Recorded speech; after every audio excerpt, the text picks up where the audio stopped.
Hi friends, welcome back to our channel. ఈరోజు మన ఛానల్లో రెసిపీ రవా కేసరి అండి. ఫంక్షన్స్కి అయినా ఫెస్టివల్స్ అయినా తక్కువ టైంలో చేసుకునే ఈజీ రెసిపీ. నేను చెప్పే టిప్స్తో కొలతలతో ఒకసారి ట్రై చేయండి. ఎంతసేపు అయినా గట్టి పడకుండా సూపర్ టేస్ట్తో నోట్లో వేస్తే అమృతంలా ఉంటుంది కేసరి.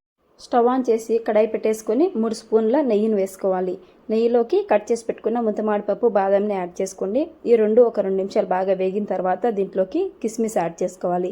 కిస్మిస్ ముందే వేయకూడదండి, తొందరగా వేగిపోతాయి కాబట్టి కిస్మిస్ని లాస్ట్లో యాడ్ చేసుకొని ఇవి బాగా వేగి మంచి గోధుమ రంగు వచ్చిన తర్వాత పక్కకు తీసేసుకోండి. అదే నెయ్యిలోకి 1 కప్పు బొంబాయి రవ్వ సూజీని యాడ్ చేసుకోండి. బొంబాయి రవ్వని ఒక 5 నిమిషాలు స్టవ్ మీడియం ఫ్లేమ్లో పెట్టేసుకొని నిదానంగా కలుపుకుంటూ మంచి గోధుమ రంగు వచ్చేంత వరకు వేయించుకోవాలండి. రవ్వ అనేది బాగా వేగితే మనకు మంచి స్మెల్తో పాటు మంచి కలర్ కూడా ఉంటుంది. రవ్వ వేగే విధానంలోనే కేసరి టేస్ట్ ఉంటుందండి. ఒక పక్క రవ్వ వేయించుతూనే మరొక స్టవ్ మీద 1 కప్పు రవ్వకి 3 కప్పుల వాటర్ కొలత సరిపోతుందండి. 3 కప్పుల వాటర్ని ఉడికించుకోవాలి. చూడండి, మనకు రవ్వ అనేది ఆల్మోస్ట్ బాగా వేగిపోయింది, మంచి గోధుమ రంగులోకి వచ్చింది కదా. ఇప్పుడు ఈ రవ్వలోకి వాటర్ని యాడ్ చేసుకోవాలి. చూడండి, మనకు వాటర్ కూడా బాగా బాయిల్ అవుతున్నాయి. ఇలా మరుగుతున్న వేడి నీటిని మనం వేయించుకున్న రవ్వలోకి స్టవ్ని లో ఫ్లేమ్లోకి అడ్జస్ట్ చేసుకొని వాటర్ యాడ్ చేసుకోవాలండి. ఒకేసారి వాటర్ మొత్తం వేసేయకూడదండి, రవ్వ చితిలి మీద పడుతుంది. కాబట్టి స్టవ్ని లో ఫ్లేమ్లోకి అడ్జస్ట్ చేసుకొని కొంచెంగా వాటర్ మొత్తాన్ని రవ్వలోకి యాడ్ చేసుకోవాలి. ఇలా వాటర్ని వేడి చేసి వేసుకోవడం వల్ల మనకు రవ్వ అనేది ఉంటలు కట్టకుండా బాగా వస్తుందండి. ఒకసారి బాగా కలిపేసుకొని మూత పెట్టి ఒక 5 నిమిషాలు ఉడకబెట్టుకుందాం. రవ్వ అనేది మనకు బాగా ఉడికి చూడండి ఇలా గట్టి పడుతుంది. ఈ రవ్వలోకి స్వీట్నెస్ కోసం 1.5 కప్పు షుగర్ యాడ్ చేసుకోవాలి. 1.5 కప్పు స్వీట్నెస్ మనకు కరెక్ట్గా సరిపోతుందండి. స్వీట్ ఎక్కువ తినేవాళ్ళు 1.75 కప్పు యాడ్ చేసుకోండి.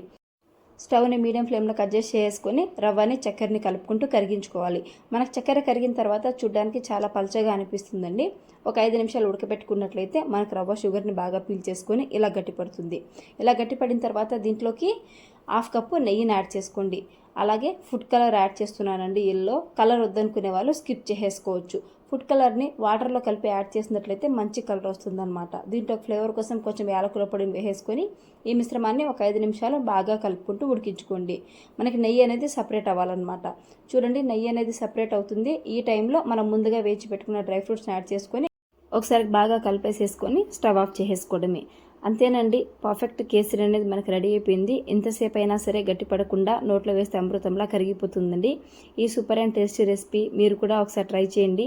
మీకు ఎలా వచ్చిందో నాకు కామెంట్ చేయండి. నా ఛానల్ ఎవరైనా ఫస్ట్ టైం చూస్తున్నట్టయితే ప్లీజ్ లైక్ చేయండి, షేర్ చేయండి, సబ్స్క్రైబ్ చేయండి. ఇలాంటి మరిన్ని వీడియోస్ కోసం ఇట్స్ మై ఫ్లేవర్ ఛానల్ని సబ్స్క్రైబ్ చేసుకొని పక్కనే ఉన్న బెల్ ఐకాన్ని క్లిక్ చేయండి. Thanks for watching.